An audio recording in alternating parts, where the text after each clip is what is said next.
ان الحمد لله نحمده ونستعينه ونستغفره ونعوذ بالله من شرور انفسنا ومن سيئات اعمالنا من يهده الله فلا مضل له ومن يضلل فلا هادي له واشهد ان لا اله الا الله وحده لا شريك له واشهد ان محمدا عبده ورسوله اما بعد فان خير الحديث كتاب الله وخير الهدي هدي محمد صلى الله عليه وآله وسلم وشر الأمور محدثاتها وكل محدثة بدعة وكل بدعة ضلالة وكل ضلالة في النار.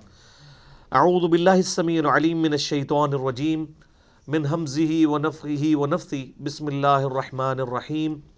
رب اشرح لي صدري ويسر لي أمري واحلل عقدة من لساني يفقهوا قولي.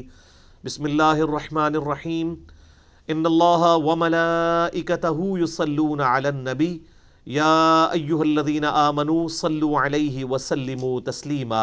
اللہم صل علی محمد وعلی آل محمد کما صلیت علی ابراہیم وعلی آل ابراہیم انک حمید مجید. اللہم بارک علی محمد وعلی آل محمد کما بارکت علی ابراہیم وعلی آل ابراہیم انک حمید مجید.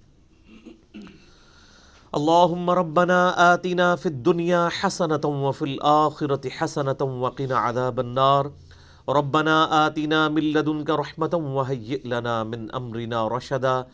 لا الہ الا انت سبحانک انی کنت من الظالمین. حسبنا اللہ ونعم الوکیل ولا حول ولا قوة الا باللہ العلی العظیم. یا حی یا قیوم برحمتک استغیث. آمین.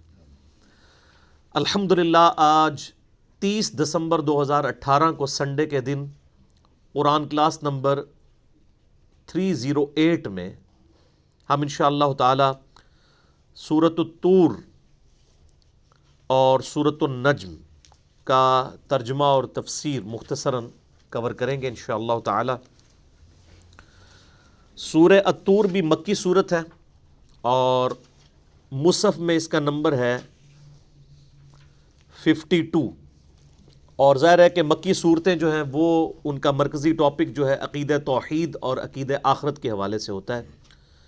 لیکن جو اب یہ قرآن پاک اپنے مصحف کے اعتبار سے کنکلوژن کی طرف جا رہا ہے تو یہ آخری جتنا پورشن ہے یہ زیادہ تر انذار بالآخرہ ہے، آخرت کے حوالے سے. التذکیر بالآخرہ یا التذکیر بالموت، یعنی مرنے کے بعد انسان کو اللہ کے حضور پیش ہونا ہے اور اپنے کیے ہوئے اعمال کا جواب دہ ہونا ہے.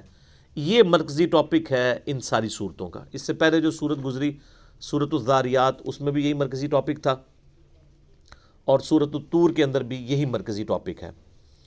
اس میں بھی شروع میں اللہ تعالیٰ نے چند قسمیں یاد فرمائی ہیں اور اس کے بعد پھر مقسم علیہ اس کا بیان ہوا ہے. یہ قسمیں کس کے اوپر یاد کی جا رہی ہیں؟ اللہ تعالیٰ کے لیے ہم عموماً لفظ یہ بھی استعمال کر دیتے ہیں کہ اللہ نے قسمیں کھائیں، لیکن آپ کو پتہ ہے سب کانٹیننٹ کا ایک خاص کلچر ہے، وہ کہتے ہیں نہیں اللہ تعالیٰ تو کھانے سے پاک ہے، اور اس کے اوپر بھی پورے انہوں نے ایک ڈاکٹرائن کھڑی کر دی گستاخی کی. تو یہ بات ٹھیک ہے کہ یعنی قسم یاد فرمائی یہ زیادہ بہتر ہے، لیکن اگر قسم کھانے کا بھی لفظ کو استعمال کرتا ہے تو یہ محاورتاً کوئی بری چیز نہیں ہے. اس سے مراد کوئی فزیکل کھانا نہیں ہے، اور جس لنگوسٹک میں ہم گفتگو کر رہے ہوتے ہیں اس میں جو آڈینس ہیں اس کا کبھی گمان بھی نہیں جاتا کہ اللہ تعالیٰ کا قسم کھانے سے مراد فزیکلی کھانا ہے. تو اس طرح کی نیٹی گریٹیز کو پکڑ کے لوگ فتویٰ بازی بھی کرتے ہیں. تو اللہ تعالیٰ نے قسمیں یاد فرمائی ہیں، اور اللہ تعالیٰ قسمیں کیوں یاد کرتا ہے؟ غیر اللہ کی قسمیں ہوتی ہیں یہ. اللہ تعالیٰ جب غیر اللہ کی قسم یاد فرماتا ہے تو وہ ان چیزوں کو اس کے اوپر گواہ کرتا ہے. ہمارے لیے تو غیر اللہ کی قسم کھانا حرام ہے، اور اس حوالے سے میں نے بڑی ڈیٹیل گفتگو کی تھی مسئلہ نمبر 68 کے اندر قسم اور منت کے کفارے کے اعتبار سے. اعوذ باللہ من الشیطان الرجیم. بسم اللہ الرحمن الرحیم. والطور، قسم ہے کوہ طور کی، یعنی طور پہاڑ جہاں پر اللہ تعالیٰ اور موسیٰ علیہ السلام کی ملاقات ہوئی اور اللہ تعالیٰ نے تختیوں کی شکل میں وہاں پر ان کو تورات جو ہے وہ ہینڈ اوور کی. وکتاب مستور، اور اس کتاب کی بھی قسم جو لکھی گئی ہے فی رق منشور، کھولے ہوئے ورق کے اوپر، یعنی وہ تختیوں کی شکل میں تورات کی یہ قسم یاد کی جا رہی ہے. حضرت موسیٰ علیہ السلام کو کوہ طور پر اللہ تعالیٰ نے ریٹن فارم کے اندر بڑی بڑی تختیاں تھیں جن کے اوپر تورات لکھی ہوئی دی تھی، اور یہ اللہ کے محبوب صلی اللہ علیہ وآلہ وسلم کی کتاب ہی واحد کتاب ہے جو کہ دل پہ اتاری گئی ہے۔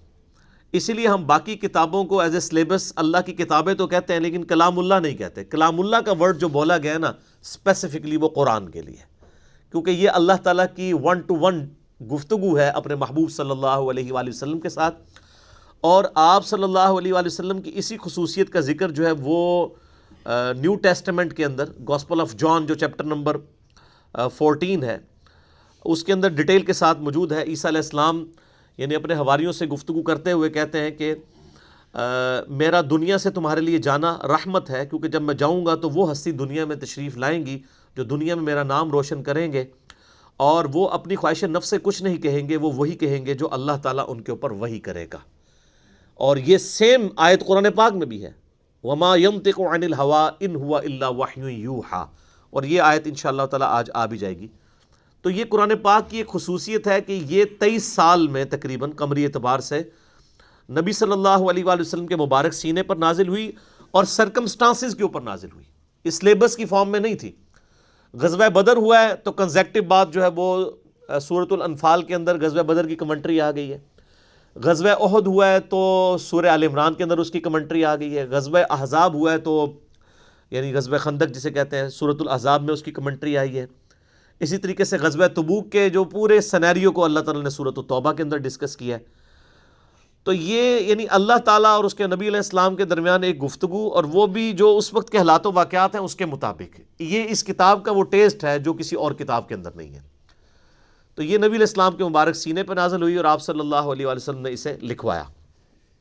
لیکن اس کے برعکس باقی کتابیں کیا ہیں یہ آپ دیکھ لیں سلیبس کی فارم میں، فی رق منشور، کھلے ہوئے ورق پر، والبیت المعمور، اور قسم ہے بیت معمور کی۔ یہ بیت المعمور جو ہے صحیح بخاری میں یعنی ڈیٹیل ذکر ملتا ہے کہ 7 آسمانوں کے اوپر ایک اور قبلہ ہے جو فرشتوں کا قبلہ ہے، جس کے گرد فرشتے طواف کرتے ہیں، اور یعنی یہ خانہ کعبہ کے ایگزیکٹ اوپر۔ تو یہ اس کی بھی قسم اللہ تعالیٰ نے یہاں پر یاد فرمائی ہے کہ جو فرشتوں کا قبلہ ہے۔ والسقف المرفوع، اور بلند چھت کی یعنی آسمان کی، والبحر المسجور، اور سمندروں کی جو لبالب بھرے ہوئے ہیں۔ یہ تو اللہ تعالیٰ کی قدرت کا ایک کرشمہ ہے جی، سمندر جو ہیں یعنی اتنا بڑا ریزروائر اللہ تعالیٰ نے پانی کا رکھ دیا ہے، اور یعنی زمین پہ زندگی جو ہے وہ اسی کی وجہ سے۔ 2 ہی بڑے سورسز ہیں، ایک سورج اور دوسرا پانی، یہ 2 چیزیں ختم ہو جائیں تو زندگی ختم ہو جائے۔ سورج کی تپش کی وجہ سے وہ انہی سمندروں کا پانی ویپوریٹ ہوتا ہے، وہ بادلوں کی شکل میں، بارش کی شکل میں برستا ہے، برف کی شکل میں گلیشیئرز کی فارم میں ہمارے پاس سٹور ہوتا ہے، پھر اسی سورج کی تپش سے وہ پگھلتا ہے، اور یہ واٹر سائیکل مکمل ہوتا ہے۔ وہ پانی جو ہے وہ گلیشیئر سے پگھل کے دریاؤں کی شکل میں سمندر تک واپس آتا ہے، اور اسی طرح کے دریا زمین کے سوتوں میں بھی نیچے چلتے ہیں، جو ہم تو یہ ایک تربیلا ڈیم اور منگلا ڈیم کو رو رہے ہیں، ہم ہزاروں تربیلا ڈیم کے برابر زمین سے پانی نکال رہے ہوتے ہیں، اور وہ پانی بھی وہ اسی سمندروں کا پانی ہے جو اللہ تعالیٰ ایک پورے واٹر سائیکل کے ذریعے جو ہے وہ ہم تک پہنچاتا ہے۔ اب یہ قسمیں یاد فرما کے 6 قسموں کے بعد اللہ تعالیٰ فرماتا ہے ان عذاب ربک لواقع، بے شک تیرے رب کا عذاب جو ہے قیامت کے دن یہ واقع ہو کر رہے گا، ما لہ من دافع، اور اس عذاب کو کوئی ٹالنے والا نہیں ہے۔ یوم تمور السماء مورا، اس دن آسمان بری طرح سے کانپ رہا ہوگا، یعنی اللہ تعالیٰ نے اس دن کے لیے تو اپنا نام ہی کیا رکھا ہے، لمن الملک اليوم للہ الواحد القہار، آج کس کی بادشاہت ہے، اس اکیلے اللہ کی جو سب پہ چھایا ہوا ہے۔ یعنی قیامت کے دن اللہ تعالیٰ نے اپنا نام الرؤوف الرحیم نہیں رکھا بلکہ قہار۔ ظاہر ہے جی ہزاروں لاکھوں سال کی انسانی تاریخ میں اللہ تعالیٰ نے لوگوں کو کھلی چھٹی دی، اب پکڑ کا دن ہے تو بڑا سخت دن ہے۔ یہ تو ہمیں انڈیا پاکستان بنگلہ دیش افغانستان کے کلچر میں یعنی پڑھا دیا گیا کہ ایک بس وہ قیامت کا دن بس اسی طریقے سے ہونا ہے، اور جو کچھ بھی ہے تیرے محبوب کی امت سے شفاعت سے بخشش ہو جانی ہے۔ یہ اتنا سیدھا معاملہ نہیں ہے۔ اچھا، ہمیں شفاعت کی تو کہانی کرائی گئی جو بالکل صحیح تھی، لیکن اس کو غلط فارم میں پیش کیا گیا۔ شفاعت بالاذن ہے، اللہ تعالیٰ جس کے لیے چاہے گا، اور جو نبی علیہ السلام نے امت کے خلاف شکایت کرنی ہے، وقال الرسول یا رب ان قوم اتخذوا هذا القرآن مہجورا، نبی علیہ السلام شکایت کریں گے سورۃ الفرقان آیت نمبر 30 کہ میری امت نے قرآن کو پیٹ کے پیچھے ڈال دیا تھا. شکایت نہیں بتائے گی جو ہونی ہے، شفاعت تو قسمت والوں کی ہونی ہے. وَتَسِيرُ الْجِبَالُ سَيْرًا، اور پہاڑ تیزی سے چلنے لگیں گے، اپنی جگہ چھوڑ دیں گے. ظاہر ہے پوری ایک گریویٹیشنل سسٹم ہی ڈسٹرب ہو جائے گا. اور پھر آگے چل کے آئے گا وَجُمِعَ الشَّمْسُ وَالْقَمَرُ، پارہ نمبر 28 میں، یعنی جو چاند اور سورج ہیں وہ ایک دوسرے میں مل جائیں گے. جب گریویٹیشنل فورس جو ہے آپ کی قوت کشش ثقل یہ ڈسٹرب ہو جائے گی تو پھر یہ پہاڑ کیا یہ اڑتے پھریں گے. جس طرح آج بھی آپ وہ سیٹلائٹ اسٹیشنز کے اوپر دیکھیں نا، کتنے بڑے بڑے جو چیزیں ہیں وہ اس طرح اڑتی پھرتی ہیں، کیونکہ وہاں پہ زیرو گریوٹی آلموسٹ. تو جب یہ گریوٹی والا معاملہ ڈسٹرب ہو جائے گا، پھر پہاڑ جو ہیں وہ دھنکی ہوئی اون کی طرح بکھرے ہوں گے. فَوَيْلٌ يَوْمَئِذٍ لِّلْمُكَذِّبِينَ، پس بربادی ہے اس روز جھٹلانے والوں کے لیے، یعنی جنہوں نے اللہ اور اس کے محبوب صلی اللہ علیہ وآلہ وسلم کو، پیغمبروں کی تعلیمات کو سیریس نہیں لیا، پیغمبروں کو ماننے سے انکار کر دیا یا پیغمبروں کی ماننے سے انکار کر دیا. ہمیں تو صرف یہی کہانی کرائی گئی ہے کہ جناب جو پیغمبروں کو نہیں مانتا وہ کافر ہے، جبکہ جو پیغمبروں کی نہیں مانتا وہ بھی کافر ہے، وہ عملاً کافر ہے. صحیح مسلم میں انٹرنیشنل نمبر کے مطابق 246 نمبر حدیث ہے کہ بندے کے کفر اور ایمان، شرک اور ایمان کے درمیان فرق نماز ہے. نماز نہ پڑھنے والا پاکستان کے شناختی کارڈ میں مسلمان ہے، اللہ کے ہاں وہ مسلمان نہیں ہے، عملاً وہ کافر ہے. یہ کافروں والا کام ہے. تو اللہ تعالیٰ ہمارا اس دن جھٹلانے والوں کے لیے خرابی ہے. الذین هم فی غوض یلعبون، جو محض اپنی تفریح کے لیے فضول باتوں میں لگے رہتے ہیں، یعنی اللہ کی ذات کو سیریس نہیں لیتے، پرپز آف لائف کو سیریس نہیں لیتے کہ وہ کون سی ہستی ہے جس نے ہماری مرضی کے بغیر on the face of earth اس میریکل پلانٹ پہ ہمیں بھیجا ہے، ہم سے پوچھے بغیر اس نے ہمیں پیدا کیا ہے، ہمارے ساتھ کچھ بھی کرنے پر قادر ہے. جب یہ سوال انسان اس کی تلاش میں نکلتا ہے تو پھر انسان کو رات کی نیند تو برباد ہو جاتی ہے نا. تو جو اللہ کو سیریس لے گا وہی اللہ تک پہنچے گا. اللہ تعالیٰ ہمارا ہے کہ جو ہمیں سیریس نہیں لیتے ان کی کیا حال ہے. الذین هم فی خوض یلعبون، وہ اپنی تفریح والی تباہ کی باتوں میں، فضول باتوں میں لگے ہوئے ہیں. یوم یدعون الی نار جہنم دعا، پھر قیامت والے دن انہیں دوزخ کی آگ میں دھکے دے کر جھونک دیا جائے گا. ہذہ النار التی کنتم بہا تکذبون، یہ ہے وہ آگ جس کو تم دنیا میں جھٹلایا کرتے تھے. جھٹلانا صرف یہ نہیں ہوتا کہ ایک شخص کہے جی میں آخرت کو نہیں مانتا، میں دوزخ کو نہیں مانتا. جھٹلانا یہ بھی ہوتا ہے کہ ایک شخص کہے کہ میں آخرت کو مانتا ہوں پھر بھی زندگی اپنی مرضی کی گزار رہا ہے. جو شخص دنیا میں زندگی اپنی مرضی کی گزارے گا نا، آخرت پھر اللہ کی مرضی کی ہوگی اس کے لیے. اور جس نے دنیا میں اللہ کی مرضی کی زندگی گزاری، آخرت وہ اپنی مرضی کی گزارے گا وہاں پہ. یہ پورا قرآن پاک کی تھیم ہی یہی ہے. پورے کا پورا قرآن پاک کا جو تانا بانا ہے وہ اسی گرد گھومتا ہے کہ دنیا کی زندگی عارضی ہے، اصل زندگی آخرت کی ہے. تم نے اللہ کے حضور پیش ہونا ہے. فذکر ان نفعت الذکری سیذکر من یخشی ویتجنبها الاشقی الذی یصلی النار الکبری ثم لا یموت فیہا ولا یحیی قد افلح من تزکی، بے شک کامیاب وہ ہوا، فلاح وہ پا گیا جس نے اپنا تزکیہ کر لیا. وذکر اسم ربہ فصلی، اور اپنے رب کا نام لے کر نماز پڑھی. بل تؤثرون الحیات الدنیا، لیکن تمہارا اصل مرض یہ ہے کہ تم دنیا کی زندگی کو پرائورٹی دیتے ہو، ترجیح دیتے ہو. والآخرۃ خیر وابقی، جبکہ آخرت بہتر بھی ہے اور ہمیشہ رہنے والی بھی ہے. ان ھذا لفی الصحف الاولی، بس یہی ایک یونیورسل ٹروتھ، یہ کانٹے کی بات تھی جو اگلے صحیفوں میں بھی ذکر ہوئی تھی. صحف ابراہیم و موسیٰ، چاہے وہ قرآن سے پہلے موسیٰ علیہ السلام کے صحائف ہوں یا ابراہیم علیہ السلام کے، ایک ہی یونیورسل ٹروتھ، ایک ہی کانٹے کی بات تھی. قرآن پاک نے ان ساری دعوت کو ایک جملے میں لپیٹ دیا. بل تؤثرون الحیات الدنیا والآخرۃ خیر وابقی. تو اللہ تعالیٰ ماتا ہے اسے پھر دھکے دے کے دوزخ میں پھینکا جائے گا. ھذہ النار التی کنتم بہا تکذبون، یہ ہے وہ دوزخ جسے تم جھٹلاتے تھے، چاہے اپنے عمل سے چاہے اپنے عقیدے سے. اور معذرت کے ساتھ مسلمان اپنے عمل سے تو دوزخ کو جھٹلا رہے ہیں. جسے پتا ہو کہ مجھے دوزخ میں جھونکا جائے گا پھر اس کی زندگی کیجول نہیں گزر سکتی. اللہ اور اس کے رسول صلی اللہ علیہ وآلہ وسلم کا باغی نہیں وہ ہو سکتا. افسحر ھذا، کیا یہ جادو ہے؟ ام انتم لا تبصرون، یا تمہیں کچھ نظر ہی نہیں آ رہا. یعنی اللہ تعالیٰ کی طرف سے یہ ایک ٹانٹ والی، تانے والی بات کی جائے گی کہ دنیا میں تو یعنی تم قرآن کا مذاق بھی اڑا دیا کرتے تھے، آخرت کے بارے میں تمہارا بڑا کیجول ایٹیچیوڈ تھا، تو اب بتاؤ یہ جادو ہے؟ جب ہمارے نبی علیہ السلام تم پر آیات پڑھا کرتے تھے تو تم کہتے ہیں یہ تو اگلے لوگوں کی کہانی ہے، یہ تو جادوگر ہے، یہ مجنون ہے. تو یہ جادو ہے، اب تو فزیکلی آگ سامنے نظر بھی آ گئی. آپ دیکھیں اللہ تعالیٰ کی اتنی مہربانی ہے کہ اس نے مرنے سے پہلے آخرت کی ویڈیو چلا دی ہے کہ آخرت میں یہ کچھ ہونا ہے. یعنی یہاں پر ہم جتنے بھی لوگ بیٹھے ہوئے ہیں، ان کو اگر یہ ویڈیو دکھا دی جائے کہ 10 منٹ بعد جب آپ یہاں سے کہیں نکل کے جائیں گے تو روڈ کے اوپر آپ کا ایکسیڈنٹ ہوگا اور آپ کو اپنا ایکسیڈنٹ ہوتا ہوا نظر بھی آ جائے، جناب آپ ادھر سے اٹھیں گے نہیں، تسی کہو گے ساڈی قبر بھی اتنے ہی بڑے جناب، اسی نہیں اتوں لے باہر نکل کے تو میں مر جاؤں گا. اور آخرت کی ویڈیو چلائی جا رہی ہے لیکن لوگ کیجول لائف گزار رہے ہیں. اس سے بڑی مثال میں دیتا ہوں، یعنی دنیا میں ابھی یہاں پہ جتنے بھی 60-70 قریب لوگ بیٹھے ہیں، میں کہوں جی میں نے ایک گولی چلانی ہے، ایک گولی جس کو بھی لگ جائے. میں کہتا ہوں جی 1000 بندہ بھی بیٹھا ہو نا سامنے اور میں کہوں میں نے ایک گولی چلانی ہے جس کو بھی لگ جائے، تو کوئی شخص نہیں سوچے گا کہ یار 1000 بندے ہیں منو ہی لگنی ہے آگے، کسی اور نہیں لگے گی، یار تھوڑے اور بندے بیٹھے نے. تو وہ سارے اٹھ کے دوڑ لگائیں گے. لیکن آخرت کا معاملہ بالکل الٹ ہے. بخاری مسلم میں حدیث ہے کہ آدم علیہ السلام کو کہا جائے گا کہ جنتیوں اور دوزخیوں کو الگ کرو.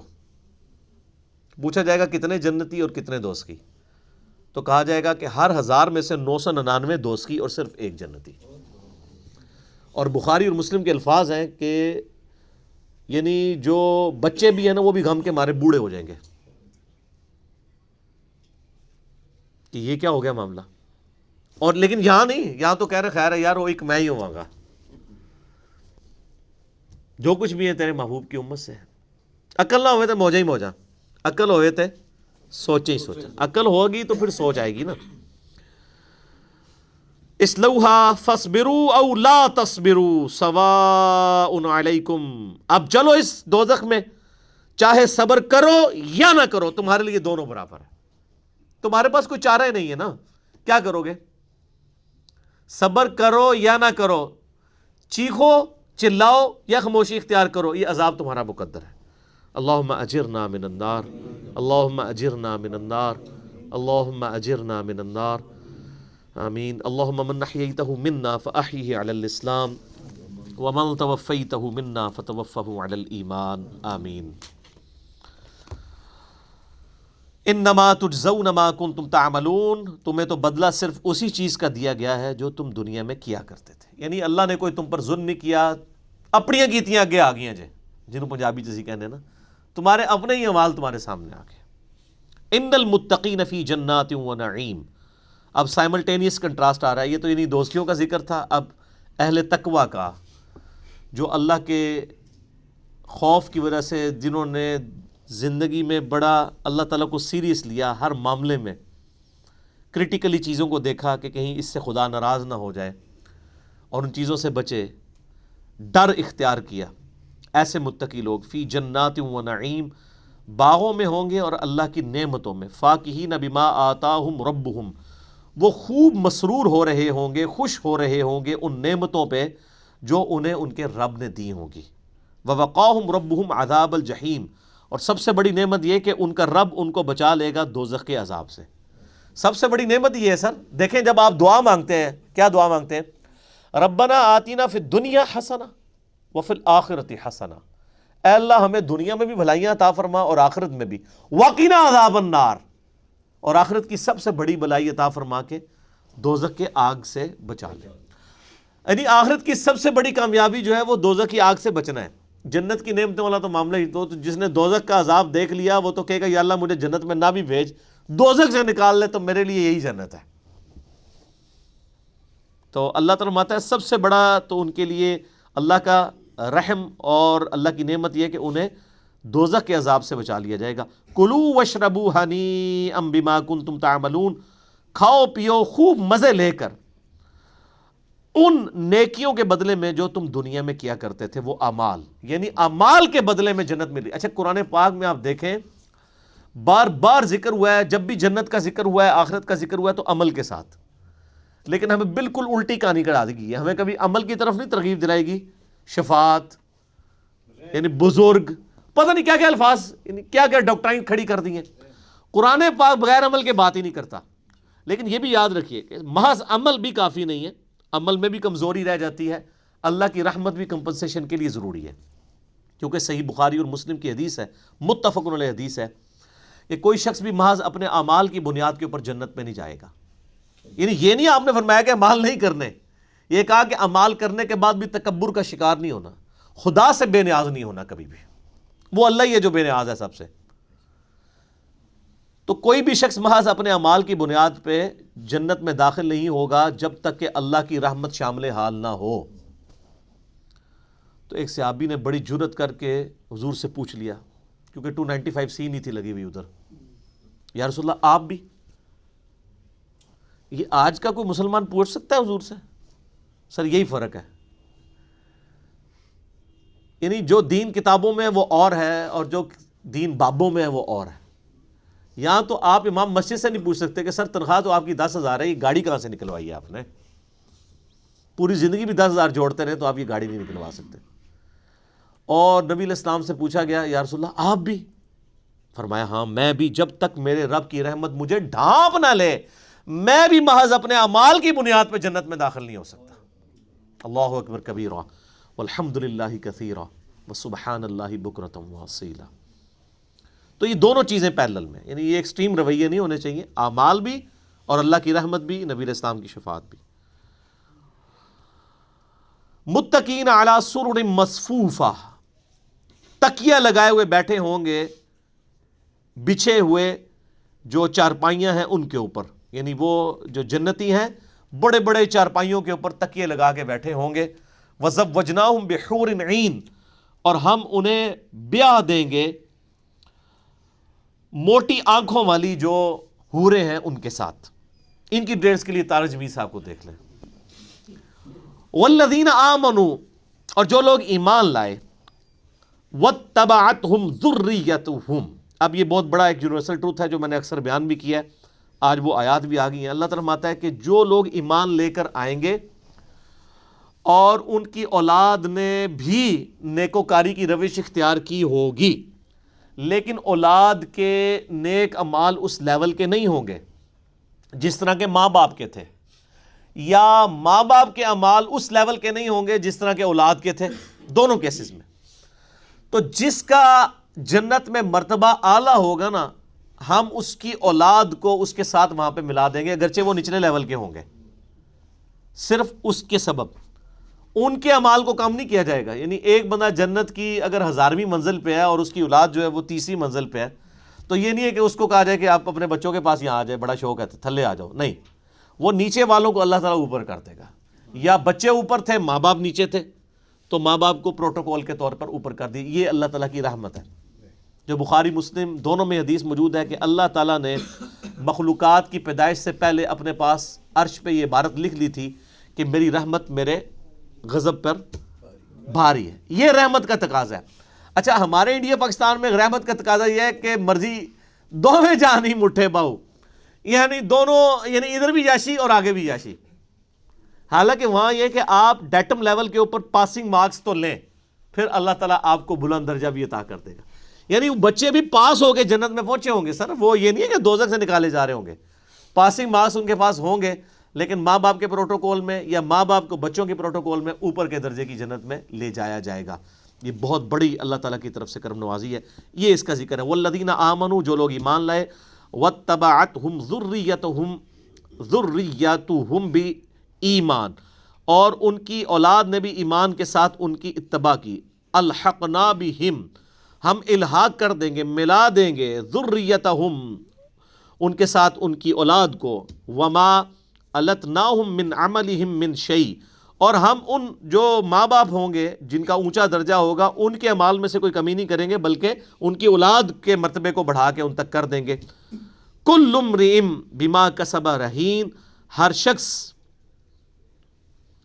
اس چیز کا اسیر ہوگا جو اس نے دنیا میں اعمال کیے ہوئے ہوں گے، یعنی اعمال کے مطابق یعنی اگر کوئی جنت میں پہنچا ہے تو اپنے اعمال کے سبب، اگر کوئی دوزخ میں جکڑا ہوا ہے تو اپنے اعمال کے سبب، اپنے اعمال کا گروی ہوگا. یہ رہین کا صحیح اپروپریٹ ٹرانسلیشن بنے گی گروی.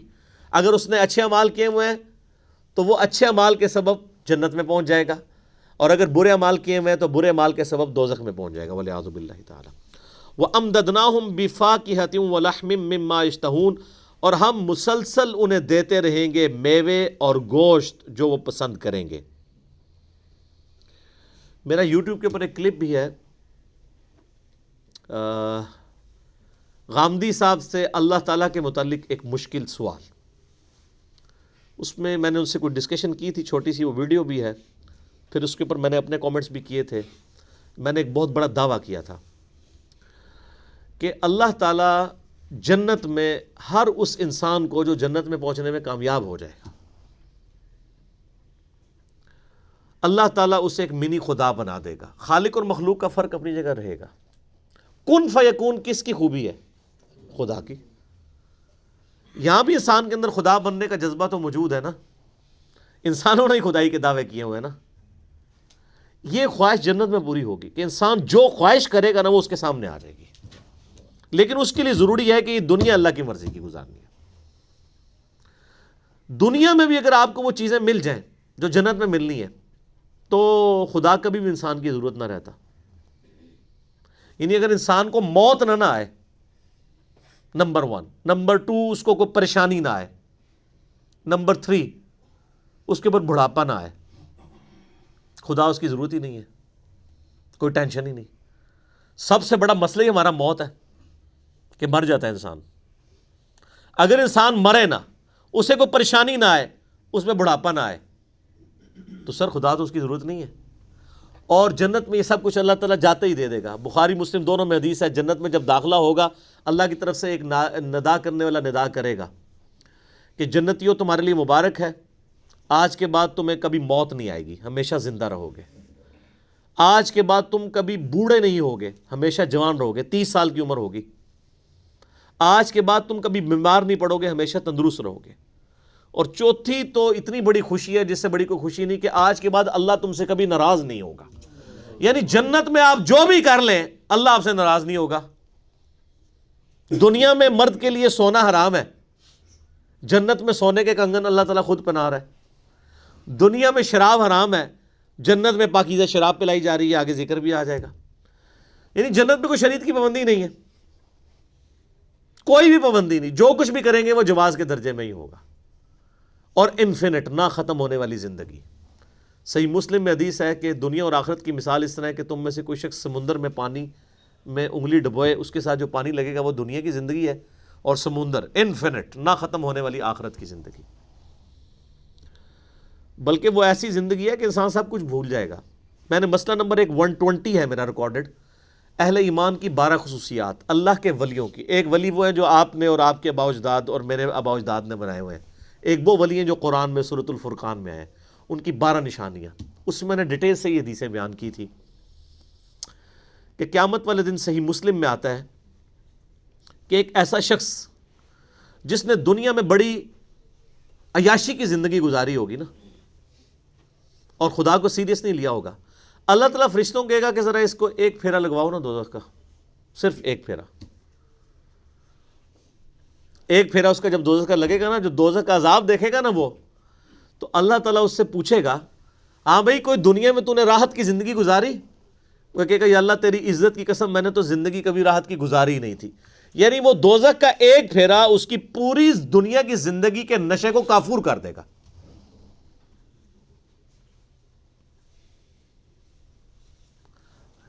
اب اللہ تعالیٰ ایک مفلس شخص کو بلائے گا جس نے دنیا میں حلال و حرام کی تمیز کے ساتھ بڑی مشکل زندگی گزاری ہوگی، قدم قدم پہ اسے تکلیف آئی ہوں گی. اللہ تعالیٰ کہا فرشتوں ذرا ایک پھیرا اسے جنت کا لگواؤ نا. جنت کا ایک پھیرا لگے گا، پھر اللہ تعالیٰ پوچھے گا ہاں بھی کوئی دنیا میں تکلیف دیکھی؟ کہے گا نہیں اللہ کوئی تکلیف نہیں دیکھی. کیونکہ وہ آسائش اتنی بڑی ہے کہ انسان، یعنی دنیا میں بھی آپ دیکھ لیں، جو یعنی بچے، ہم یونیورسٹی میں ہمیں یاد ہے کہ ہم کتنی یعنی محنت سے پڑھا کرتے تھے، پھر جب پوزیشن آ جاتی تھی تو مجھے آج تو یاد بھی نہیں ہے، میں نے انجینئرنگ یونیورسٹی سے فارغ ہوئے بھی آپ سمجھ لیں آلموسٹ 20 سال ہونے والے ہیں. اس وقت تو لگتا ہے زندگی ختم ہی کبھی نہیں ہوگی. اور آج میں اپنی وائف سے اگلے دن بات کرتا تھا, مجھے تو یاد بھی نہیں آیا کہ میں 5 سال ہاسٹل میں بھی رہا ہوں, سب کچھ بھول بھال گیا. ٹھیک ہے, تو انسان جب ایک دنیا میں بھی کوئی رزلٹ مل جائے نا تو انسان پرانی ساری زندگی کو بھول جاتا ہے, اور آخرت تو سر اس کا تو کمپیریزن ہی کوئی نہیں ہے. اچھا, اس میں یہ بھی پتہ چلا جو کہتے ہیں نہیں ایک پھیرا لگے گا, جی پھر تو جنت پہنچ ہی جانا ہے نا, وہ ایک پھیرے میں سب کچھ بھول جائے گا. اور یہ پتہ نہیں کس نے ان کو کہانی کرائی ہے کہ یہ پھیرا سمجھ رہے کہ 1 سیکنڈ کے لیے ہوگا.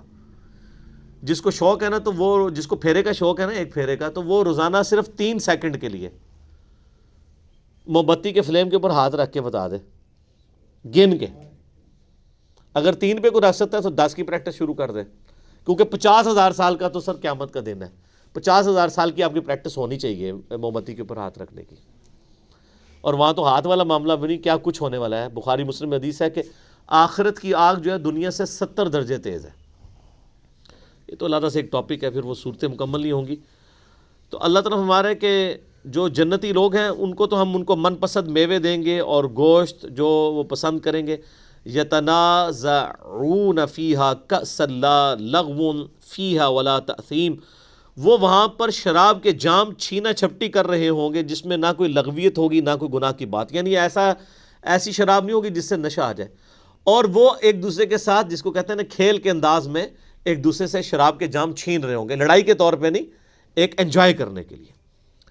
وَيَطُوفُ عَلَيْهِمْ غِلْمَانٌ لَهُمْ, اور ان پر جو ٹیبل بوائز, جس طرح یہاں بھی یعنی آپ بڑے ہوٹلوں میں چلے جائیں تو وہ بیرے پھر رہے ہوتے ہیں جن کو ٹیبل بوائز کہتے ہیں. اللہ تعالیٰ ہے وہاں پہ بھی جو ہیں وہ خوبصورت غلام جو ہیں ان کے وہاں پر یعنی ہر وقت حاضر ہوں گے ان کے پاس.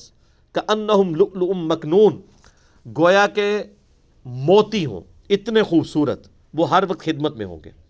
وَأَقْبَلَ بَعْضُهُمْ عَلَى بَعْضٍ يَتَسَاءَلُونَ, اب جنتی ایک دوسرے سے متوجہ ہو کر ایک دوسرے سے وہاں پہ ڈسکشن کریں گے. یعنی جنت میں پہنچ گئے ہیں تو اب وہ دنیا کی زندگی کو یاد کر رہے ہیں. یہ اب وہ یعنی فلم چل رہی, دیکھ لیں سر, وہاں جو کچھ ہونا ہے وہ یہاں پہ فلم چلائی جا رہی ہے. تو جنتی بعض سے گفتگو کرتے ہوئے پوچھیں گے, قالوا انا كنا قبل فی اہلنا مشفقین, تو کہیں گے ہم یہ جو جنت میں پہنچ گئے نا, ہم اپنے گھر والوں میں بھی جب رہا کرتے تھے تو وہاں بھی ڈرتے رہتے تھے کہ کہیں اللہ تعالیٰ ہمیں دوزخ میں نہ پھینک دے. تو سر پھر تسی پہنچنا سی نا جنت وچ, جنہیں کہا سی نہیں جی بخشے بخشایا سی, وہ تو ہون کے دوزخ وچ. تو جو دنیا میں بھی ڈرتے رہے کہ پتہ نہیں میرے ساتھ کیا بننا ہے, یہ اللہ ہمارا ان کی نشانی, جنتیوں کی نشانی کیا ہے, بے فکرے لوگ نہیں ہیں. وہ لوگ ہیں وہ کہیں گے کہ ہم تو دنیا میں بھی ڈرتے رہتے تھے کہ پتہ نہیں کیا بنے گا. فمن اللہ علینا, تو اللہ کا تو بڑا کرم ہوا ہے وہ ہم پر. ووقانا عذاب السموم, کہ اللہ تعالیٰ نے ہمیں گرم لو کے عذاب سے بچا لیا. یعنی وہ جنت میں پہنچ کے بھی کہہ رہے ہوں گے کہ اللہ تیرے ہی فضل ہے.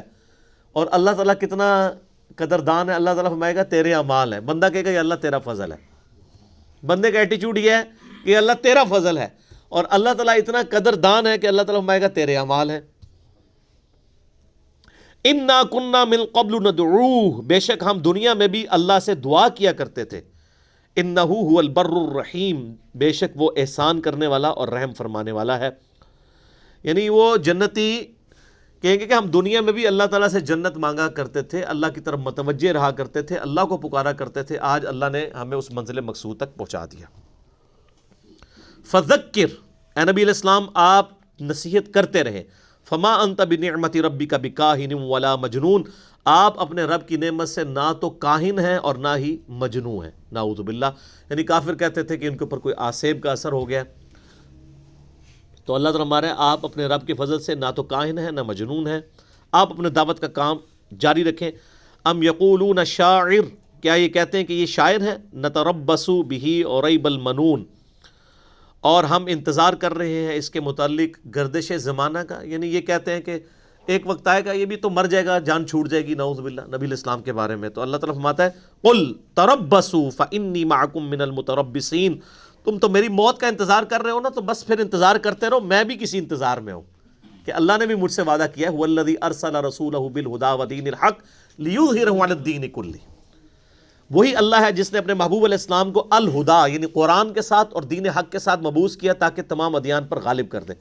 تو اللہ تعالیٰ نے یہ غلبہ فرمانا ہے، تو تم تو اس انتظار میں ہو نا کہ میری موت آ جائے، میں بھی انتظار میں ہوں کہ اللہ تعالیٰ مجھے غلبہ دے گا. پھر دیا ہے نا سر، اذا جاء نصر اللہ والفتح ورأیت الناس يدخلون فی دین اللہ افواجا. عرب کی سرزمین میں تو غلبہ ہو گیا تھا، اور پھر دعوت کو اللہ تعالیٰ نے اس طرح سپورٹ کیا کہ جب کہ ہزاروں لوگ مرتد ہو گئے، اس کے باوجود خلفائے راشدین کے ذریعے اللہ تعالیٰ نے رومن اور پرشین امپائر کو گرایا. دنیا میں بڑے بڑے لیڈرز آئے ہیں نا، تو انقلاب ان کی زندگیوں میں آئے ہیں. ہمارے نبی علیہ السلام کی وفات کے بعد انقلاب آیا ہے جو انٹرنیشنل لیول پہ ہے. یہ اس بات کا ثبوت ہے کہ اللہ کی غیبی مدد تھی، ورنہ تو آپ علیہ السلام کا سٹیٹس بھی ایک جنگجو والا ہوتا. میرا ایک یوٹیوب پہ کلپ ہے اس حوالے سے، بڑی میں نے کرٹیکل ڈسکشن کی ہے. محمد صلی اللہ علیہ وآلہ وسلم was not a warrior but the prophet of God. وہ ایک وارئر جنگجو نہیں تھے، بلکہ وہ خدا کے پیغمبر تھے. ایک جنگجو اور ایک پروفٹ میں کیا فرق ہوتا ہے، اس حوالے سے میں نے ڈسکشن کیا. آج میں اسے اسکپ کرتا ہوں. تو تم بھی انتظار کرو، میں بھی انتظار میں ہوں. ام تأمرہم احلامہم بہذا ام ہم قوم طاغون. کیا ان کی عقلیں ان کو یہی سکھاتی ہیں کہ وہ اس قسم کی روش اختیار کریں، یا یہ لوگ ہی سرکشی پہ اترے ہیں؟ ام یقولون تقولہ بل لا یؤمنون. کیا یہ کہتے ہیں کہ قرآن اس نبی نے خود سے گھڑ لیا ہے؟ نہیں، بلکہ در حقیقت یہ بے ایمان لوگ ہیں. اصل میں یہ اپنی مرضی کی زندگی گزارنا چاہتے ہیں، پھر لیم ایکسکیوز انسان ڈیوائز کرتا ہے. یہ دنیا میں بھی جتنے لوگ ڈینائل آف گاڈ کر رہے ہیں، یہ کیوں کر رہے ہیں؟ اپنی مرضی کی زندگی گزارنے کے لیے. میری مرضی، میری خواہشات کے درمیان سب سے بڑی رکاوٹ ہی خدا ہے. اگر خدا کو میں ہٹا لوں تو میں اپنی مرضی کی زندگی گزار سکتا ہوں. یہ ہر وقت جو تلوار لٹکی ہوئی ہے میرے اوپر، یہ کرنا ہے، یہ نہیں کرنا. دنیا کا قانون تو آپ کو ایک خاص درجے تک ہی برائی سے روک سکتے ہیں نا. خدا کی جو اکاؤنٹیبلٹی ہے، وہ جو تلوار ہر وقت میرے اوپر لٹکی ہوئی ہے، جو میں علیحدگی میں بھی ہوں تو ہر وقت پریشانی کی زندگی گزار رہا ہوں کہ میں نے یہ کرنا ہے اور یہ نہیں کرنا. یہ جو اکاؤنٹیبلٹی کی تلوار ہے، یہی تو انسان کا قبلہ درست رکھتی ہے. تو اللہ فرماتا ہے یہ اصل میں ایمان نہیں لانا چاہتے، اس کے لیے پھر انہوں نے یعنی یہ جھوٹے بہانے گڑھ لیے ہیں. کبھی کہتے ہیں شاعر ہے، کبھی کہتے ہیں یہ مجنون ہے، کبھی کہتے ہیں یہ ماری جائے گا. تو پھر دیکھی جائے گی. ہم بھی یعنی اس کے انتظار کر رہے ہیں گردش زمانہ کا. تو اللہ تعالیٰ ہمارا فَلْيَأْتُوا بِحَدِيثٍ مِثْلِهِ إِن كَانُوا صَادِقِينَ. اگر تم سچے ہو تو اس طرح کی کوئی کتاب ہی لے آؤ. تم اگر سمجھتے ہو کہ یہ انہوں نے خود، حالانکہ خود مانتے بھی تھے. سورہ یونس میں آیت نمبر 15 میں آتا ہے، نبی ان سے فرماؤ میں اتنا عرصہ تم میں رہا ہوں، کیا تم نے اس سے پہلے کوئی حکمت کی اس طرح کی باتیں مجھ سے سنی تھی؟ اچانک یہ کون سی ایسی تبدیلی آئی ہے کہ میں ایسا کلام لے کے آؤں کہ بڑے بڑے شعراء نے کلام پھاڑ دیے؟ تو اگر تم سمجھتے ہو کہ یہ کلام تم بھی کہہ سکتے ہو، میں نے کسی فلاسفر کی شاگردگی نہیں کی، میں نے کسی شاعر کی شاگردگی نہیں کی ہے، اس کے باوجود میرے کلام نے زیر و زبر کر دیا ہے بڑے بڑے شعراء کو. اور آج تو ہم کہہ سکتے ہیں نا کہ پوری دنیا کو. تو تم بھی اس طرح کی کتاب بنا کے لے آؤ. ان کانوا صادقین، اگر تم سچے ہو. ام خلقوا من غیر شیء ام هم الخالقون. کیا وہ بغیر کسی کے پیدا کیے ہوئے ہی پیدا ہو گئے ہیں، یا وہ خود اپنے خالق ہیں؟ ہائے ہائے ہائے. یعنی اللہ تعالیٰ ہمارا اگر یہ تخلیق ہوئے ہیں تو یہ بتائیں نہیں انہوں نے خود اپنے آپ کو پیدا کیا ہے. اگر خود نہیں پیدا کیا تو پھر کسی نے پیدا کیا ہے. تو جس نے پیدا کیا ہے اس کے سامنے تمہاری اکاؤنٹیبلٹی ہے. ام خلقوا السماوات والارض. کیا انہوں نے آسمانوں اور زمین کو انہوں نے پیدا کیا؟ بل لا یوقنون. لیکن حقیقت بات ہے یہ یقین سے محروم ہو چکے ہیں. ام عندهم خزائن ربک. کیا ان کے پاس آپ کے رب کے خزانے ہیں؟ ام هم المسیطرون. کیا انہوں نے ہر چیز پر تسلط جما لیا ہوا ہے؟ ام لہم سلم یستمعون فیہ. کیا ان کے پاس کوئی سیڑھی ہے جس سے یہ خفیہ باتیں کوئی فرشتوں کی سن لیتے ہیں؟ فلیأتی مستمعہم بسلطان مبین. اگر ایسا ہے تو لائیں کوئی روشن دلیل ان کے پاس ہے تو. ام لہ البنات ولکم البنون. ظالموں کیا اللہ کے لیے بیٹیاں تجویز کرتے ہو اور اپنے لیے بیٹے؟ اچھا وہ فرشتوں کو کہتے تھے یہ اللہ کی بیٹیاں. سورہ زخرف میں آتا ہے، اللہ فرماتا ہے کہ تمہارا اپنا حال یہ ہے کہ تمہیں کو بتایا نا تمہارے گھر بیٹی ہوئی ہے تو تمہارے چہرے لٹک جاتے ہیں. اور خدا کے بارے میں جس کو تم خدا مانتے بھی ہو، خدا کو تو مانتے تھے، 7 چھوٹے خداؤں کو شریک ٹھہراتے تھے، اس کے لیے تم نے بیٹیاں تجویز کی ہوئی ہیں. خود بیٹی مان لینے کے لیے الٹا تم بیٹیوں کو زندہ درگور کر دیتے ہو. تو کہتے ہو فرشتے اللہ کی بیٹی ہیں اور اپنے لیے بیٹے پسند کرتے ہو. ام تسألہم اجرا فہم مغرم مثقلون، کیا اے نبی الاسلام آپ نے ان سے کوئی اجرت مانگ لی ہے اس دعوت و تبلیغ کے بدلے میں؟ کوئی آپ نے ان سے پیسہ مانگ لیا ہے، کوئی دنیاوی منفعت مانگ لی ہے کہ جو ان کے لیے دعوت حق قبول کرنا بوجھ بن گیا ہے؟ اس سے بھی آپ یہ دیکھ لیں جناب کہ دین کا کام بے لوث ہی ہوتا ہے. اس چیز کا بار بار قرآن پاک میں emphasize کیا گیا. یعنی مجھے ڈاکٹر سراج صاحب کی بات یاد آئی. وہ اکثر کہا کرتے تھے کہ علماء حق اور علماء سو کو چیک کرنے کا طریقہ بڑا آسان ہے. لوگ تو کہتے ہیں کون ہے؟ وہ تو بریلوی کہہ دیتے ہیں کہ جی وہ ہمارے علماء حق ہیں، دیوبند کے علماء سو ہیں، اور دیوبند والے کہتے ہیں بریلوی ہیں. اہل حدیث ان کے بارے میں، یا اہل حدیث کے بارے میں، سنی شیعہ کے بارے میں، شیعہ سنی کے بارے میں.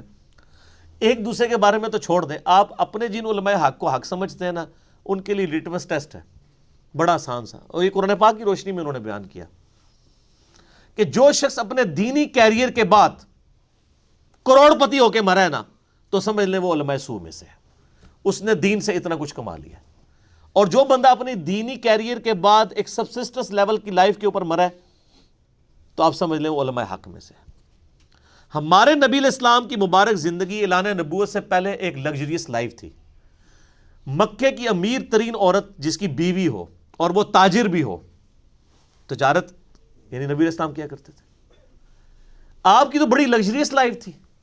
لیکن اعلان نبوت کے بعد جب اللہ تعالیٰ نے بعد میں فتوحات بھی دے دی، غزوہ خیبر کے بعد تو بڑے معاملات، یعنی مسلمانوں کے پاس بہت مال بھی آ گیا. لیکن بخاری مسلم دونوں میں حدیث ہے، عائشہ کہتی ہیں کہ حضور کی وفات تک، وفات تک ہمارا یہ حال تھا کہ بعض اوقات 1 مہینے، بعض اوقات 2 مہینے، بعض اوقات 3 مہینے تک گھر میں چولہا نہیں جلتا تھا. 2 کالی چیزوں پر، کھجور اور پانی کے اوپر گزارا ہوتا تھا. اور سر یہ کھجوریں بھی آپ یہ نہ سمجھیے گا کہ ٹوکریوں کی ٹوکریاں تھیں. 2 کھجوریں صبح اور 2 شام کے وقت، اور 1 میٹھے پانی کا پیالہ صبح اور 1 شام کے وقت. بس یہ درمیان والا کھانا تو ہے ہی کوئی نہیں نا اسلام میں. اسلام میں تو کھانا ہی 2 ٹائم کا ہے، اور وہ بھی اس طرح کا. تو آپ علیہ السلام اپنے دینی کیریئر، اور تو حدیث کتنی مشہور ہے، بخاری اور مسلم کی حدیث ہے، جب نبی علیہ السلام اپنی بیویوں سے ناراض ہو گئے تھے، نان و نفقے کے مسئلے کے اوپر ناراض ہوئے تھے نا 1 مہینے کے لیے، تو سیدنا عمر ملنے کے لیے گئے.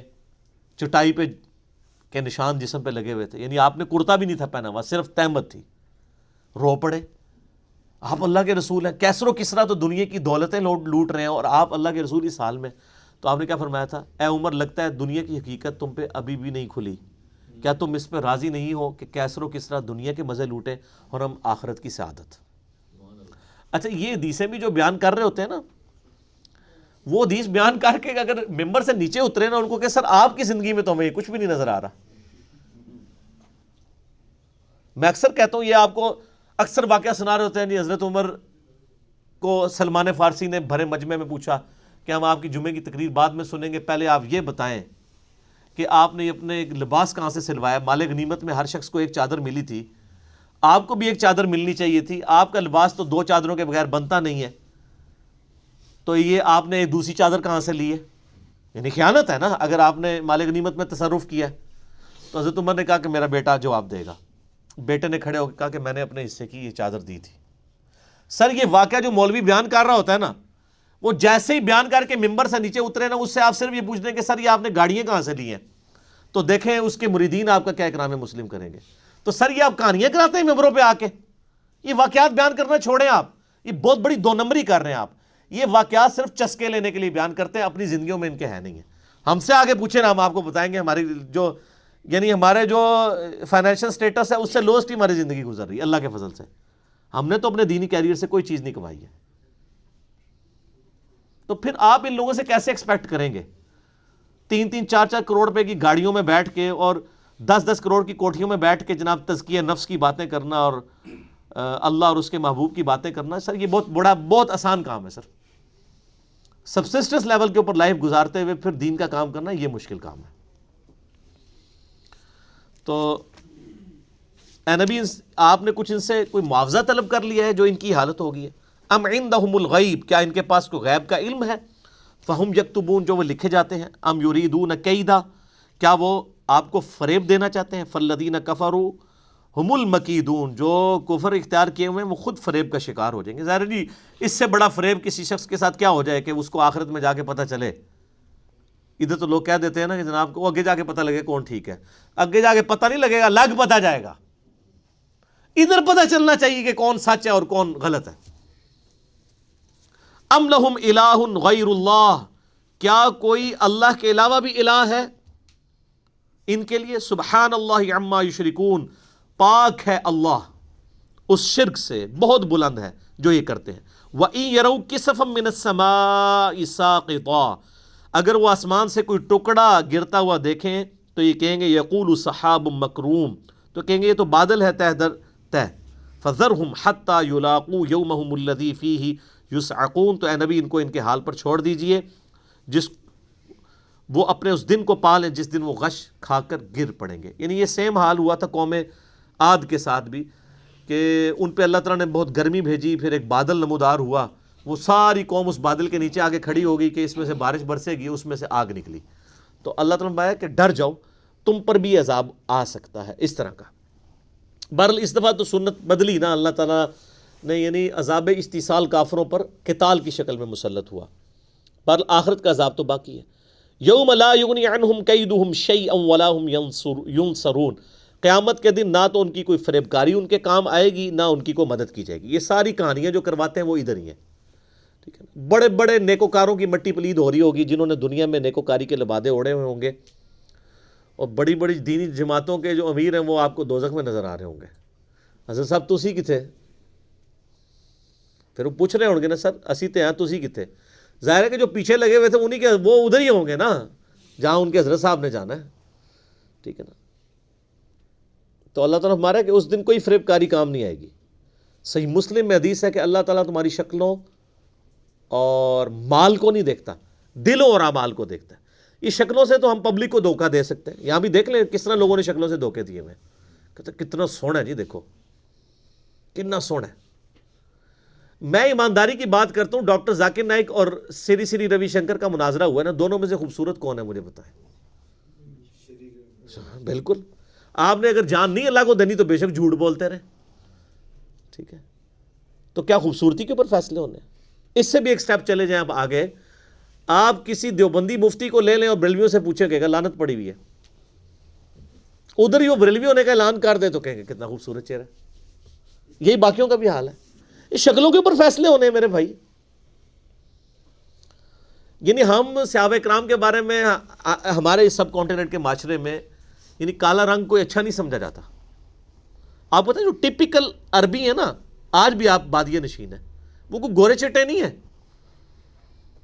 یعنی صحابہ کرام جو ہیں یہ ان کی اکثریت کی رنگت کوئی گوری نہیں تھی، یا آپ جس طرح ہمارے جنوبی پنجاب کے لوگ ہیں نا اس طرح کے تھے لوگ، ریگستانی علاقے کے رہنے والے۔ سر ادھر بھی آپ ریگستان چیک کر لینا، کسی ریگستان میں آپ کو چٹے بندے نظر آتے ہیں؟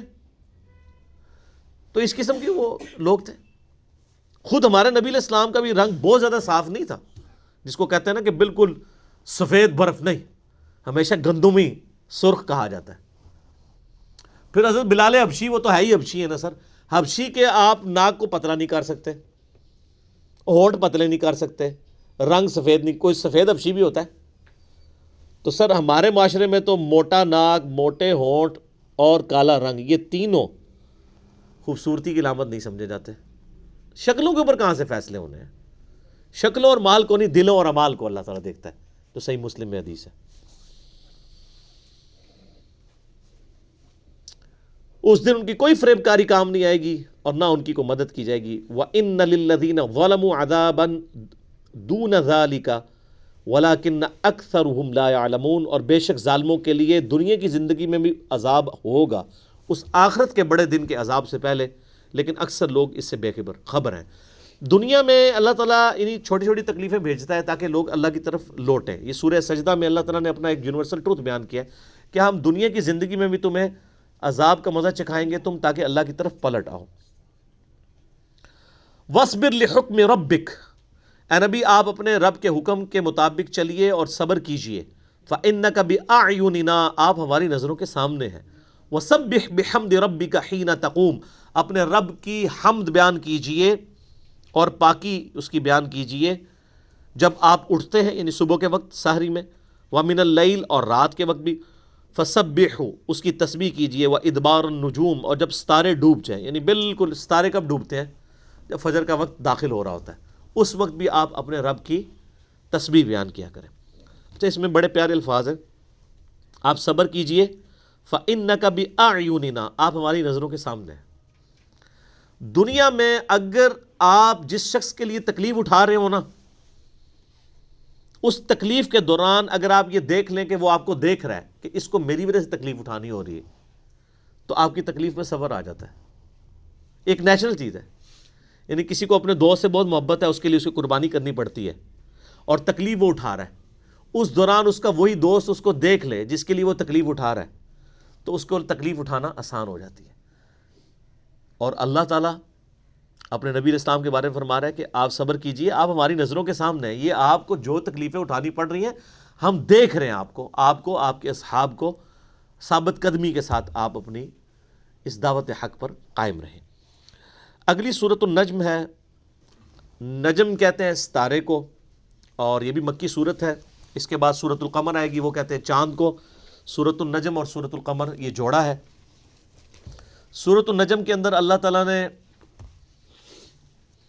شروع کی آیات کے اندر ایک تو نبی علیہ السلام کی جو یعنی نبوت ہے اس کے اوپر ڈسکشن کی ہے کہ یہ اللہ تعالیٰ کی وحی کے ساتھ چل رہے ہیں، پلس پھر جو واقعہ معراج ہے اس کا ذکر یہاں پر آیا ہے۔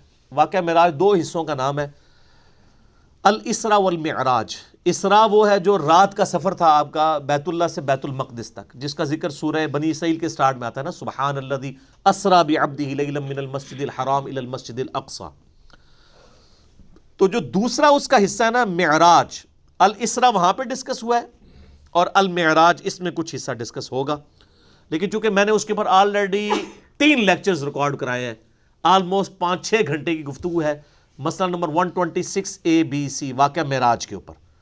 جتنی احادیث تھیں بخاری اور مسلم کی، قرآن پاک میں جتنے کراس ریفرنسز تھے، جتنی یعنی ڈسکشنز تھیں اختلافی موضوعات کے اعتبار سے، خصوصاً نبی علیہ السلام نے یعنی معراج کی رات اللہ تعالیٰ کی زیارت کی ہے یا نہیں کی، اس حوالے سے جتنے اختلافات ہیں وہ میں نے سارے کور کیے ہیں۔ آج میں اس کو سکپ کروں گا یہاں پہ، میں اسی لیے شروع میں بتا رہا ہوں تاکہ لمیٹڈ ٹائم میں ہماری صورت مکمل بھی ہو جائے۔ والنجم اذا ہوا، قسم ہے ستارے کی جب وہ نیچے اترے یا ڈوب جائے، ما ضل صاحبکم وما غوا، تمہارے نبی نہ کبھی بہکے ہیں اور نہ کبھی بہرا چلے ہیں۔ یعنی ستارہ تو ڈوب سکتا ہے، لیکن یہ وہ ستارہ ہے یعنی نبی علیہ السلام کی مبارک ذات کہ کبھی راہ راست سے یہ ہٹیں گے نہیں، کبھی گمراہی کا شکار نہیں ہوں گے، ان کو امام مانا جائے۔ وما ینطق عن الہوا، اور یہ اپنی خواہش نفس سے کچھ نہیں کہتے، ان ہوا الا وحی یوحی، یہ تو وہی کہتے ہیں جو اللہ تعالیٰ ان کو وحی کرتا ہے۔ یعنی یہ قرآن جو ہے یہ آپ کی خواہش نفس نہیں ہے بلکہ وحی الہی ہے۔ یہاں پہ میں ایک چھوٹی سی ٹیکنیکل ڈسکشن کروں، میں نے اکثر اوقات مختلف یعنی لیکچرز میں بھی کی ہے۔ یہ جو اہل حدیث نے ایک مسئلہ زیادہ اٹھایا ہے، بریلوی دیوبندی بھی آلریڈی اس کو مانتے ہیں، لیکن اہل حدیث نے ذرا زیادہ اس کو ایمفسائز کیا ہے کہ نبی علیہ السلام جو کچھ بھی کرتے تھے وہ اللہ کی وحی کے ساتھ کرتے تھے۔ یہ عقیدہ بالکل غلط ہے۔ یہ اسپیسیفکلی صرف قرآن کے بارے میں ہے، یہ آیت وہ کوٹ کر رہے ہوتے ہیں، وما ينطق عن الهوى ان هو الا وحی یوحی، یہ نبی اپنی خواہش نفس سے کچھ نہیں کہتے، یہ تو وہی کہتے ہیں جو اللہ ان کو وحی کرتا ہے۔ وہ قرآن کے بارے میں، آپ کی زندگی کوئی روبوٹ کی زندگی نہیں تھی، آپ نے اپنے پرسنل اجتہادات بھی کئی جگہ کی ہیں، پھر ایون ان اجتہاد کے اوپر اللہ تعالیٰ نے گرفت فرمائی ہے اور ان کی اصلاح بھی کی ہے۔ 4 مقامات تو قرآن کے اندر آ گئے۔ سورہ ال عمران میں ہے کہ آپ کی زبان سے یعنی کافروں کے لیے بددعا نکل گئی تھی کہ اللہ تعالیٰ ان کو کیسے ہدایت دے گا، جنہوں نے اپنے نبی کا چہرہ جو ہے وہ خون سے رنگ دیا۔ صحیح مسلم بخاری میں ڈیٹیل ہے کہ آپ کے 4 دانت شہید ہو گئے۔ تو قرآن میں ہے کہ اے نبی آپ کو کسی چیز کا اختیار نہیں، آپ کو ایسی بات نہیں کرنی چاہیے تھی۔ پھر غزوہ تبوک کے موقع پر آپ نے یعنی منافقین کے بہانے سن کے ان کو جانے دیا، تو اللہ نے فرمایا اے نبی اللہ آپ کو معاف کرے، آپ نے ان کو کیوں جانے دیے؟ پھر ایک منافق کا جنازہ پڑھا لیا، اس کے اوپر پھر آیا کہ آپ نے آندہ سے کسی کا جنازہ نہیں پڑھانا۔ پھر غزوہ بدر کے قیدی چھوڑ دیے، اس میں تو بڑے سخت الفاظ ہیں کہ اللہ تعالیٰ عذاب دیتا، لیکن اللہ تعالیٰ نے اس معاملے میں اب صرف نظر کیا ہے آپ کے اجتہاد کی وجہ سے۔ تو اگر نبی اجتہاد کرے اور وہ اجتہاد اللہ کی رائے کے موافق ہو تو اس کو تو پھر شریعت مان لیا جاتا ہے، اور اگر موافق نہ ہو تو اللہ تعالیٰ پھر وحی کے ذریعے ان کی اصلاح فرما دیا کرتا تھا۔ لیکن نبی کے بعد کسی شخص کے لیے یہ نہیں ہو سکتا سوائے ایک چیز کے، اور وہ ہے اجماع امت۔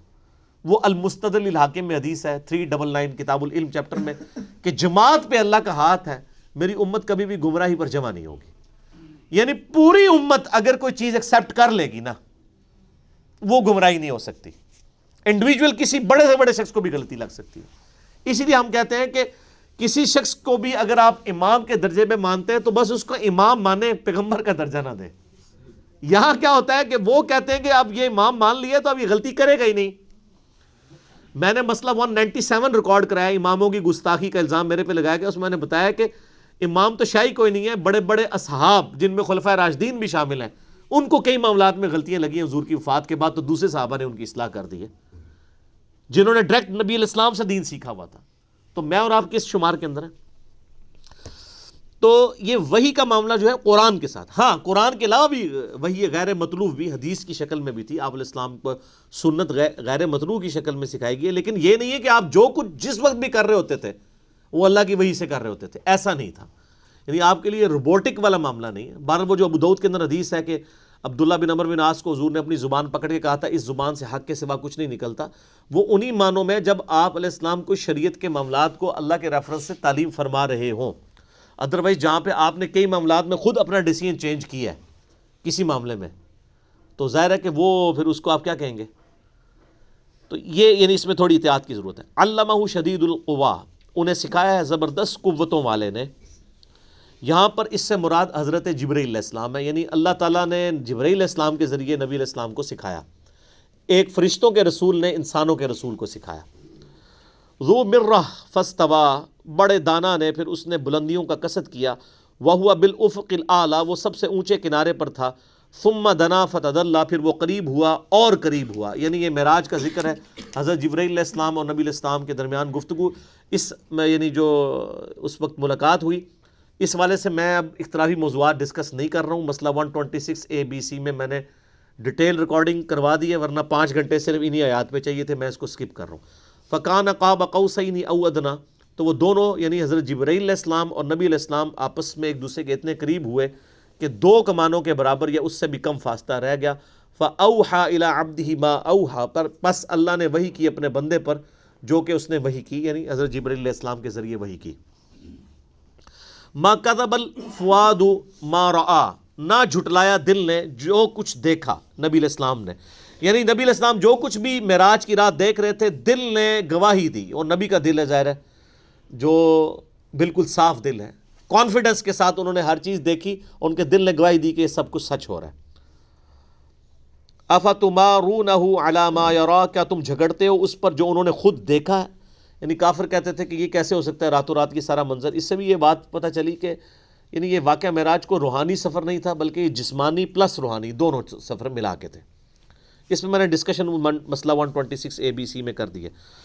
وَلَقَدْ رَآهُ نَزْلَةً أُخْرَى, اور انہوں نے تو اس کو دوبارہ بھی دیکھا تھا. عند سدرۃ المنتہا, سدرۃ المنتہا کے پاس.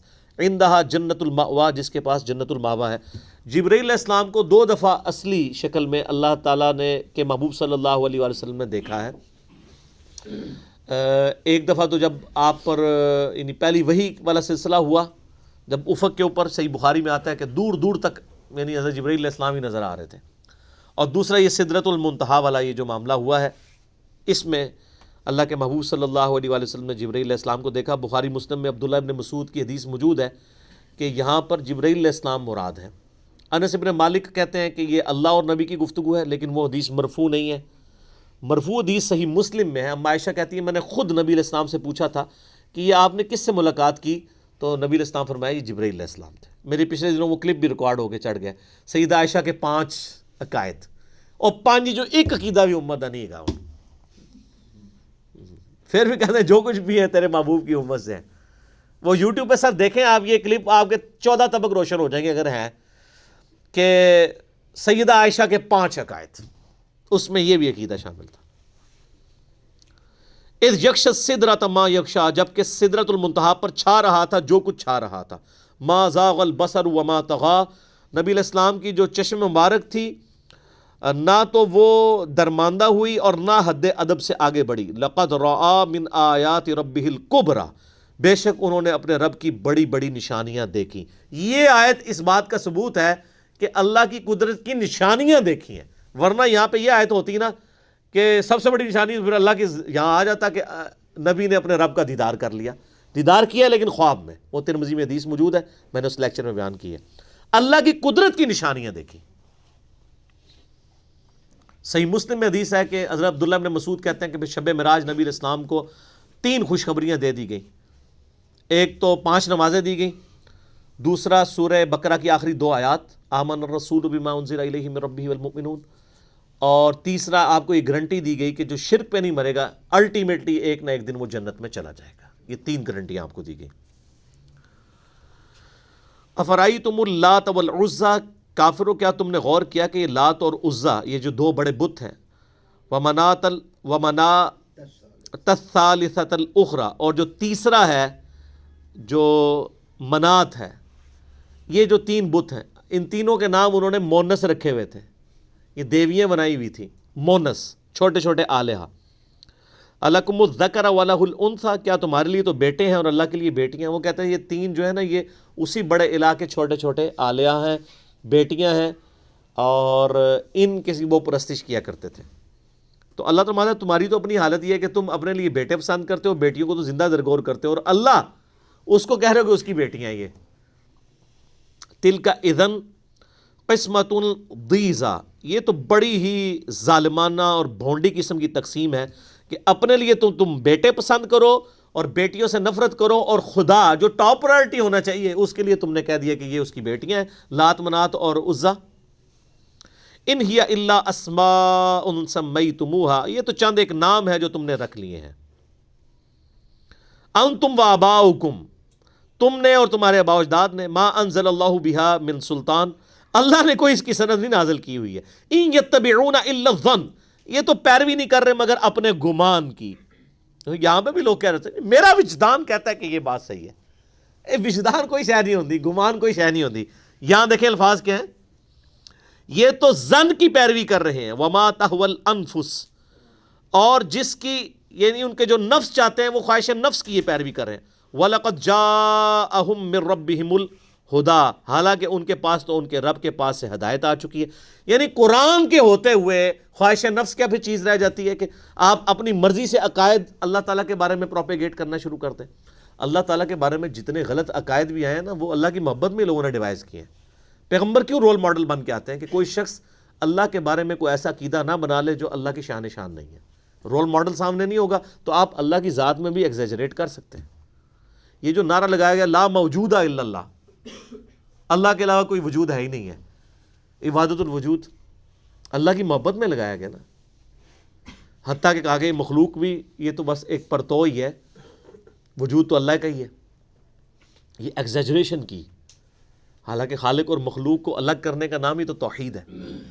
مخلوق بھی ایگزسٹ کرتی ہے, وہ کہتے ہیں مخلوق کی ایگزسٹنس ہے ہی نہیں ہے, پرتو ہے, اللہ ہی ہے. دریاؤں میں, جنگلوں میں, انسانوں میں, جانوروں میں, ہر چیز یہ اللہ ہی نہیں. یہ ساری پینتھیزم کا عقیدہ آیا ہے, ہماؤس کا عقیدہ ہندوؤں کے اندر بھی, تو اللہ کی محبت میں ہی کھڑا گیا نا. لیکن نبیوں کا رول ماڈل ہوگا تو پھر انسان ہدایت پر رہے گا. اچھا یہاں پہ میں ایک کراس ریفرنس کے طور پہ بتا دوں, یہاں پر صحیح بخاری میں ایک حدیث موجود ہے کہ جب یہ سورت حضور نے پڑھی نا, یہ یعنی عربی لنگوسٹک کا شاہکار ہے سورت النجم, تو مسلمان اور کافر جنوں ان سب کے سب بے اختیار سجدے میں گر گئے, جیسے وہ جادوگر گر پڑے تھے نا سجدے میں. اتنا روب ہوا اس سورت کا. اور اس میں ایک بڑی کمزور درجے کی روایت ہے کہ جی وہ کافر اس لیے گرے تھے کہ نبی علیہ السلام کی مبارک زبان سے بتوں کی تعریف جاری ہو گئی تھی. تلک الغرانیق الاولیٰ, یعنی یہ جو آیت آتی ہے نا افرأیتم اللات والعزیٰ ومناۃ الثالثۃ الاخری, اس کے ساتھ وہ انہوں نے آیت جوڑی ہوئی ہے کہ یہ حضور کی زبان پہ شیطان نے جاری کروا دی, نعوذ باللہ. تو کافر اس لیے سجدے میں وہ بھی گر پڑے کہ چلو ہمارا تو جھگڑے ختم ہو گیا. وہ بھی یعنی یہ اونچی بلند و باند دیویاں ہیں بلند مرتبے والی جن کی شفاعت قبول کی جائے گی, وہ بالکل مردود روایت ہے. اور جو کہتے ہیں نا حدیث تو حدیث ہوتی ہے, صحیح ہو یا جعلی ہو یا اصلی, تو وہ تو جعلی روایت ہے. مسئلہ 36 ہے میرا, ضعیف الاسناد اور من گھڑت احادیث کے فتنے کا تحقیقی جائزہ, اس میں میں نے بتایا تھا کہ وہ بالکل جعلی روایت ہے. 2 لیکچر میں نے اور دیے, مسئلہ 88A اور 88B, عصمت انبیاء کے عقیدے پہ شبہات کا تحقیقی جائزہ. یعنی نبیوں کو ہم جو معصوم مانتے ہیں یہ کس لیول کا معصوم ہے. ایک تو وہ معصوم کا عقیدہ جو عوام الناس نے رکھا ہوا ہے کہ نبی غلطی کر ہی نہیں سکتا. اسلام میں کوئی ایسا عقیدہ نہیں, نبی گناہ نہیں کر سکتا. آدم علیہ السلام سے کیا ہوا تھا؟ تو آپ تو کہتے ہیں نبی غلطی کر نہیں سکتا. ہوئی تھی نا. حضرت نوح علیہ السلام نے جب کافر بیٹے کے لیے دعا کی تھی اور پھر اللہ سے معافی مانگی تھی, وہ کیا ہوئی تھی؟ غلطی. معصوم کا یہ مطلب نہیں کہ نبی ربورٹ ہوتا ہے, گناہ نہیں کرے گا. جس کے اوپر وعید ہو وہ کام نہیں کرے گا. اجتہادی معاملات میں اس کو کہیں پہ کنفیوژن ہو سکتی ہے, غلطی لگ سکتی ہے. اور بخاری مسلم میں جو حدیث ہے اتنی لمبی حدیث شفاعت, اس میں تو تمام نبی اپنی اپنی ان غلطیوں کو یاد کر رہے ہوں گے, لغزشوں کو. آپ لغزش کہہ کے اس کو اور تھوڑا سوفسٹیکیٹڈ کر دیں, لک و شکاری رہنا, جو مرضی لفظ کاٹ لو, ٹھیک ہے نا. وہ جی غلطی نہ بولیں, لغزش بولیں. گالتے ہوئی ہے نا, لغزش ہونے نہ لو, کام تو نہیں اور تو نہیں کوئی چیز بن جانی. تو مسئلہ 88A اور 88B میں نے اس کے اوپر ریکارڈ کرا دیا ہے, اس میں نے اس کو ڈسکس کیا تھا, آج اس کو چھوڑتا ہوں. ام للانسان ما تمنا, کیا انسان کو ہر وہ چیز مل جاتی ہے جس کی وہ تمنا کرتا ہے؟ فللہ الآخرۃ والأولی, پس اللہ ہی کے قدرت میں ہے آخرت اور دنیا. یعنی دنیا کی منفعت کی خاطر کوئی کوشش کر بھی لے گا تو ضروری ہے, ایک بندہ کہ میں نے کوشش کرنی ہے, میں نے پرائم منسٹر بننا, ضروری نہیں وہ بن بھی جائے. بن بھی جائے گا تو کیا ہو جائے گا, کتنے عرصے کے لیے. یعنی انسان اپنی خواہشات جتنی مرضی بلند رکھ لے, الٹیمیٹلی ان کا اینڈ ہو جانا ہے. دنیا اور آخرت وہ اللہ کے قبضے میں. وَكَم مِّن مَلَكٍ فِي السَّمَاوَاتِ, اور کتنے فرشتے ہیں آسمانوں میں, لا تغنی شفاعتهم شیئا الا من بعد ان یأذن اللہ لمن یشاء ویرضی. ان فرشتوں کی بھی جرت نہیں ہے کہ اللہ کے حضور کسی کی شفاعت کر سکیں مگر جس کے لیے اللہ اذن دے اور اللہ پسند بھی کرے کہ اس کی شفاعت ہو. شفاعت بالاذن ہے, بالوجاہت نہیں ہے, دھونس کے ساتھ نہیں ہے. یہ بھی میں نے مسئلہ 88B میں ڈسکس کیا ہے. ان الذین لا یؤمنون بالآخرہ, بے شک وہ لوگ جو ایمان نہیں رکھتے آخرت میں, لَيُسَمُّونَ الْمَلَائِكَةَ تَسْمِيَةَ الْأُنْثَى, وہ ان فرشتوں کے نام عورتوں کے اوپر رکھے ہوئے بیٹھے ہیں. وَمَا لَهُم بِهِ مِنْ عِلْم, حالانکہ انہیں اس کا کچھ علم نہیں ہے. إِن يَتَّبِعُونَ إِلَّا الظَّنَّ, یہ تو اپنے صرف گمان کی پیروی کر رہے ہیں. وَإِنَّ الظَّنَّ لَا يُغْنِي مِنَ الْحَقِّ شَيْئًا, اور گمان جو ہے وہ حق کا مقابلہ کر ہی نہیں سکتا. یہ بات ہے سر کہ ایک شخص کہتا ہے جی میرا دل یہ مانتا ہے کہ ایسا ہونا چاہیے. اس میں نے بڑی پھکیاں دی ہوئی ہیں, ایک اور لے لیں. میرا دل یہ مانتا ہے کہ اگر آدم علیہ السلام کو فرشتوں نے سجدہ کیا تو ہمیں بھی اپنے نبی کو کرنا چاہیے, کیونکہ ہمارے نبی تو امام الانبیاء ہیں, تو کر سکتے ہیں. اس کا مطلب ہے اینالوجیز بنانا, اس طریقے سے ڈاکٹرائن کھڑی کرنا, جی دل کہتا ہے. اس کا شریعت کے ساتھ کوئی تعلق نہیں ہے. شریعت کیا کہتی ہے, اور یہ سیم کام ایک صحابی نے کر بھی دیا. ابو داؤد, ترمذی, ابن ماجہ میں حدیث ہے.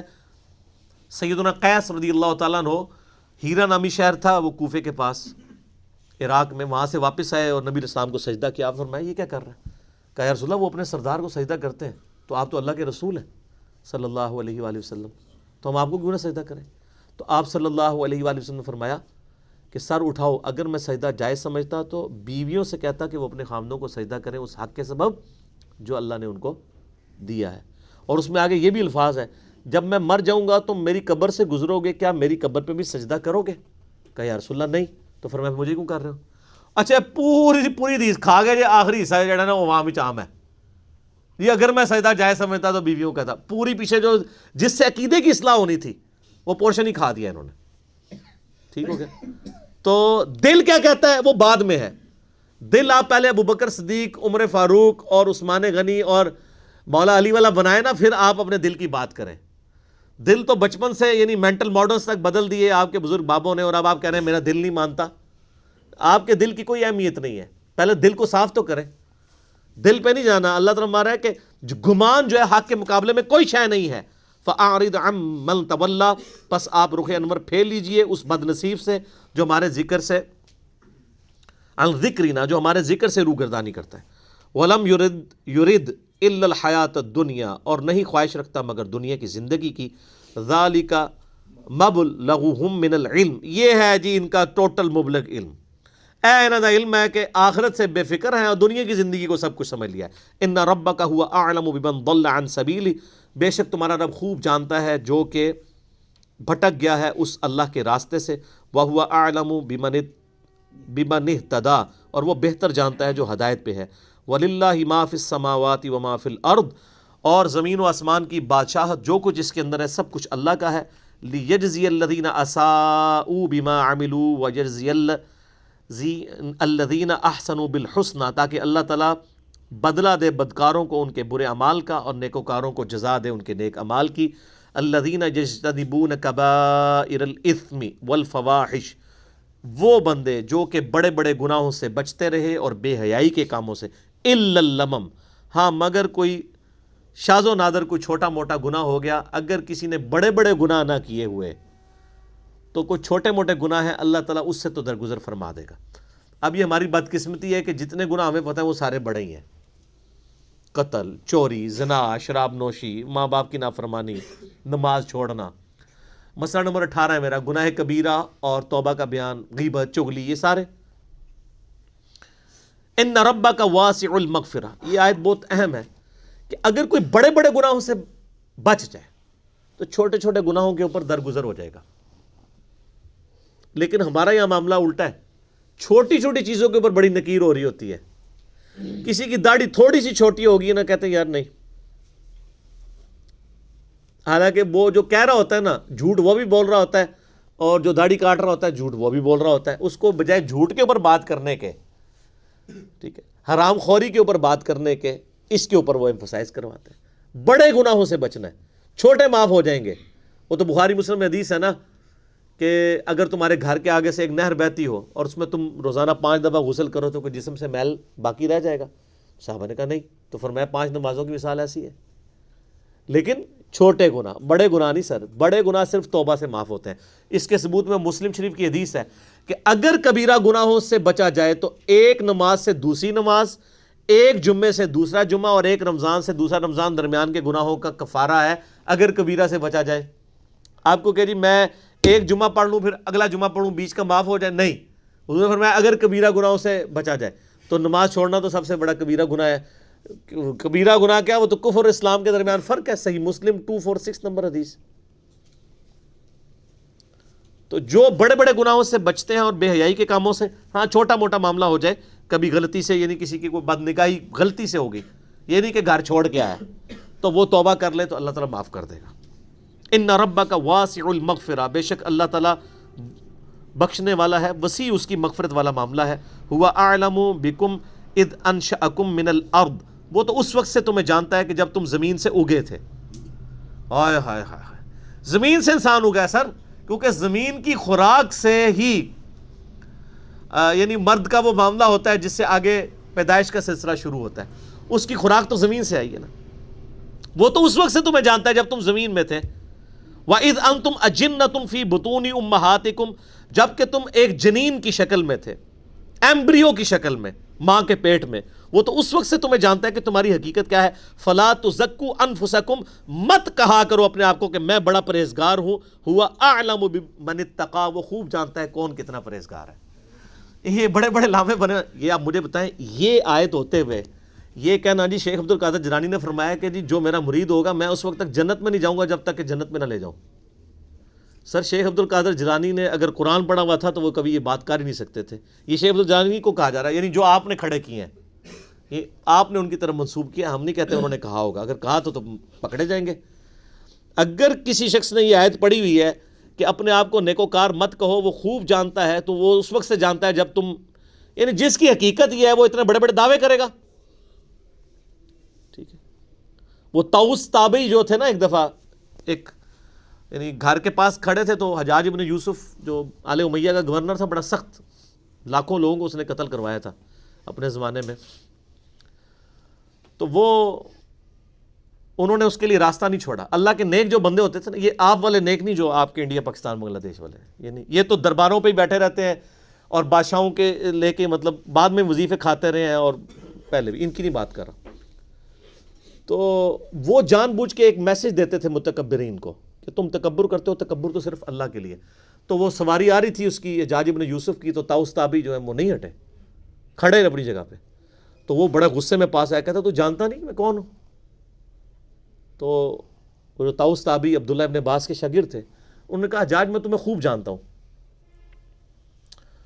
تم ایک گندے منی کے قطرے تھے شروع میں، ٹھیک ہے، اور پھر تم اپنی باپ کی شرمگاہ سے ایک دفعہ نکلے اور دوسری دفعہ اپنی ماں کی شرمگاہ سے نکلے، 2 دفعہ تو تم شرمگاہوں سے نکلے ہوئے ہو، اور اس وقت جو اپنے پیٹ میں تم نے پخانے کا بوجھ اٹھایا ہوا ہے وہ تو سب کو پتہ ہے. تو تمہاری اصل گندگی سے شروع ہو کے گندگی میں، اور پھر مر کے قبر کے کیڑوں کا حصہ تم نے بننا ہے. ٹوٹل تمہاری لائف یہ ہے. تو وہ دہشت کھا گیا کہ یار مجھے بھی کوئی جو اب ہے تو بالکل سچی باتیں ہیں، کڑوی ضرور ہیں لیکن سچی بات ہے. اب یہ اللہ تعالیٰ انہوں نے یہ قرآن سے ڈائریکٹ کیا، انہوں نے پڑھا جی قرآن، ورنہ وہ کہتے ہیں جی میں تو جناب جنت ہی نہیں جانا، آگے آگے پیر ہوگا، پیچھے پیچھے مرید ہوں گے، انشاءاللہ دوزخ میں ہوں گے. جنت اس نہیں دعویٰ کرتے، جنت والے تو ڈردے رہتے ہیں. اللہ تعالیٰ ہمارا ہے کہ تم جب زمین سے پیدا ہوئے، ماں کے پیٹ میں ایک جنین تھے، میں اس وقت سے تمہیں جانتا ہوں، مت اپنے آپ کو نیکوکار کہا کرو، میں خوب جانتا ہوں کون پرہیزگار ہے. افرائیت الذی تولی، کیا آپ نے ملاحظہ کیا جس نے روح گردانی کی، وَأَعْطَى قَلِيلًا وَأَكْدَى، اور تھوڑا سا مال دیا پھر کنجوس بن گیا. ٹھیک ہے، یہ خاص پرورٹڈ نیچر کے بارے میں ذکر ہو رہا ہے. اَعِندَهُ عِلْمُ الْغَيْبِ، کیا اس کے پاس کوئی غیب کا علم ہے، فَهُوَ يَرَى، وہ دیکھ رہا ہے کہ اس کی آخرت بھی اس کی بننے والی ہے. جس طرح دنیا میں اگر کسی کو کوئی مال اللہ نے دے دیا ہے تو وہ کیا سمجھتا ہے آخرت بھی اپنی مرضی کرے گا. أَمْ لَمْ يُنَبَّأْ بِمَا فِي صُحُفِ مُوسَىٰ، کیا وہ آگاہ نہیں ہوا جو موسیٰ علیہ السلام کے صحیفوں میں تھا، وَإِبْرَاهِيمَ الَّذِي وَفَّىٰ، اور ابراہیم علیہ السلام کے صحیفوں میں جو وفا کرنے والے تھے. ہائے ہائے، ابراہیم علیہ السلام کی تعریف کس طرح اللہ تعالیٰ کرتا ہے. یہ الفاظ دیکھیں، وَإِبْرَاهِيمَ الَّذِي وَفَّىٰ، وہ ابراہیم جو وفا کرنے والا تھا، صحیح وفادار تھا. مَا كَانَ إِبْرَاهِيمُ يَهُودِيًّا وَلَا نَصْرَانِيًّا وَلَٰكِنْ كَانَ حَنِيفًا مُسْلِمًا وَمَا كَانَ مِنَ الْمُشْرِكِينَ. ابراہیم نہ تو یہودی تھے نہ نصرانی تھے، وہ تو سب سے ٹوٹ کے ایک اللہ کے ہو گئے تھے اور مشرکوں میں سے نہیں تھے. اللہ تزر وازرۃ وزر اخری، یہ ان صحیفوں میں یونیورسل ٹروتھ نہیں آیا کہ کوئی جان کسی دوسری جان کا بوجھ نہیں اٹھائے گی. اچھا، وہ مشرکین عرب کے بھی سردار کہتے تھے نا کہ جی آپ محمد کی بات نہ مانو، ہمارے پیچھے چلو، ہم تمہیں بخشوا لیں گے. اللہ نے فرمایا کوئی جان کسی کا بوجھ نہیں اٹھائے گی. ہر شخص نے، یار بخاری مسلم میں حدیث ہے، میری بیٹی فاطمہ اس بات پہ نہ اکڑنا کہ تم اللہ کی نبی کی بیٹی ہو. اچھا، یہ حدیث سارے بیان کرتے ہیں، پھر بھی وہی لوگ یہ بیان کر رہے ہوتے ہیں کہ عبد القادر جیلانی کے بیعت ہو جاؤ تو جنت میں جاؤ گے. تو اس کا مطلب ہے کہ عبد القادر جیلانی کا پھر مرتبہ جو ہے وہ فاطمہ تو زہرا سے زیادہ ہو گیا، جو جنتی عورتوں کی سردار بھی ہیں. اصل میں آپ کو یہ کچھ سنایا گیا تھا لیکن آپ نے کبھی انجینئرنگ نہیں کی. 2 چیزوں کو اب یہ قرآن کی تفسیر آپ باقی بھی ابن کثیر بھی پڑھ لیں، باقیوں کی بھی سن لیں، میری بھی سن لیں، تو آپ کو پتہ چلے گا انجینئرنگ کہاں ہوئی ہوئی ہے. اس لیے کہ ابن کثیر کے زمانے میں تو یہ فتنے نہیں ہوں گے نا، تو وہ آج کے قرآن کی تفسیر تو نہیں ہو رہی ہوگی، وہ 700 سال پہلے کے قرآن کی ہو رہی ہوگی. ہم جب کریں گے تو ایک ایک ایشو آج کا ایڈریس کریں گے. وَأَلَّيْسَ لِلْإِنسَانِ إِلَّا مَا سَعَىٰ، اور انسان کے لیے وہی ہے جس کی وہ کوشش کرتا ہے. جس نے جنت کے لیے کوشش کرنی ہے وہ جنت میں پہنچنے میں کامیاب ہو جائے گا، جو دوزخ کی کوشش کرے گا وہ دوزخ میں جائے گا. یہ ہو نہیں سکتا کہ کام ہو دوزخیوں والے اور انسان کو جنت مل جائے. انسان کے لیے وہی ہے جس کی وہ کوشش کرتا ہے. بس یہ ایک چھوٹی سی آیت ہے جو چھوٹے چھوٹے بچوں کو بھی تقریروں میں، لیس للانسان الا ما سعی، انسان کے لیے وہی ہے جس کی وہ کوشش کرے. وہ آخرت کی کوشش ہے. یہاں لوگوں کو ڈاکٹر انجینئر بنانے کے لیے پڑھا رہے ہوتے ہیں یہ والی آیت. انسان کے لیے وہی ہے جس کی وہ کوشش کرے. وَأَنَّ سَعْيَهُ سَوْفَ يُرَىٰ، اور اس کی کوشش کا نتیجہ ان قریب اسے نظر بھی آ جائے گا جنت یا دوزخ کی شکل میں. ثُمَّ يُجْزَاهُ الْجَزَاءَ الْأَوْفَىٰ، پھر اس کو پورا پورا بدلہ دیا جائے گا اس کے اعمال کا. وَأَنَّ إِلَىٰ رَبِّكَ الْمُنتَهَىٰ، پھر سب کو اپنے رب کے پاس ہی پہنچنا ہے. وَأَنَّهُ هُوَ أَضْحَكَ وَأَبْكَىٰ، اور وہی اللہ ہے جو سب کو ہنساتا بھی ہے اور وہی رلاتا بھی ہے. حالات و واقعات ڈیسٹنی اسی نے مقرر کی ہے، تقدیر. وَأَنَّهُ هُوَ أَمَاتَ وَأَحْيَا، وہی موت بھی دیتا ہے زندہ بھی کرتا ہے. وَأَنَّهُ خَلَقَ الزَّوْجَيْنِ الذَّكَرَ وَالْأُنثَىٰ، وہی ہے جس نے پیدا کیا ہے 2 قسمیں نر اور مادہ کی شکل میں. مِن نُطْفَةٍ إِذَا تُمْنَىٰ، وہ بھی ایک بوند سے جب ٹپکائی جاتی ہے. وَأَنَّ عَلَيْهِ النَّشْأَةَ الْأُخْرَىٰ، اور اسی کے ذمہ ہے آخرت میں اٹھانا. اچھا، اللہ کہہ رہا ہے کہ میری ذمہ داری ہے کہ میں آخرت میں اٹھاؤں گا، کیونکہ یہ اللہ تعالیٰ نے اپنے اوپر خود واجب اس لیے کیا ہے کہ جنہوں نے دنیا میں زندگی اللہ سے ڈر ڈر کے گزاری ہے، اللہ نے کہا یہ میرے پہ واجب ہے کہ میں ان کو زندہ کر کے جنت میں بھیجوں گا، جنہوں نے میرے لیے اتنی تکلیفیں اٹھائی ہیں. اور جنہوں نے دنیا میں بدماشی کی ہے یہ میرے پہ واجب ہے کہ انہیں زندہ کر کے دوزخ میں پھینکوں گا. وَأَنَّهُ هُوَ أَغْنَى وَأَقْنَى، اوئے ہوئے، اور وہی غنی کرتا ہے اور وہی مفلسی دیتا ہے. وَأَنَّهُ هُوَ رَبُّ الشِّعْرَى، اور وہی ہے شعرا جو ستارہ ہے اس کا رب، یعنی ستارہ رب نہیں ہے، وہ اس ستارے کا پیدا کرنے والا رب ہے. وَأَنَّهُ أَهْلَكَ عَادًا الْأُولَى، اور وہی ہے جس نے قوم عاد کو بھی ہلاک کیا تھا. وَثَمُودَ فَمَا أَبْقَى، اور قوم سمود کو پھر کسی کو نہ چھوڑا. وَقَوْمَ نُوحٍ مِّن قَبْلُ، اور قوم عاد اور سمود سے پہلے قوم نوح کو بھی برباد کیا. إِنَّهُمْ كَانُوا هُمْ أَظْلَمَ وَأَطْغَى، وہ بھی بڑے ظالم تھے اور سرکش تھے. وَالْمُؤْتَفِكَةَ أَهْوَىٰ، اور جو بستی اوندھی کر دی گئی یعنی لوط علیہ السلام کی قوم، اس کو بھی اسی نے تباہ کیا. فَغَشَّاهَا مَا غَشَّىٰ، پس چھا گیا ان پر جو چھا گیا. فَبِأَيِّ آلَاءِ رَبِّكَ تَتَمَارَىٰ، تو اپنے رب کی کن کن نعمتوں کو، کن کن نشانیوں کو جھٹلاؤ گے. هَذَا نَذِيرٌ مِّنَ النُّذُرِ الْأُولَىٰ، یہ ڈرانے والے نبی علیہ السلام سے پہلے بھی ڈرانے والوں کی طرح، یعنی ان سے پہلے بھی پیغمبر آئے ہیں. آزفۃ الآزفہ، قریب ہے کہ آنے والی قریب آ جائے یعنی قیامت.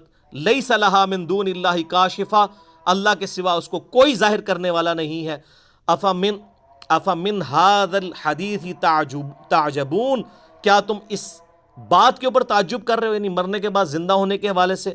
وتضحکون ولا تبکون، اور تم بے شرموں کی طرح ہنستے ہو روتے نہیں ہو.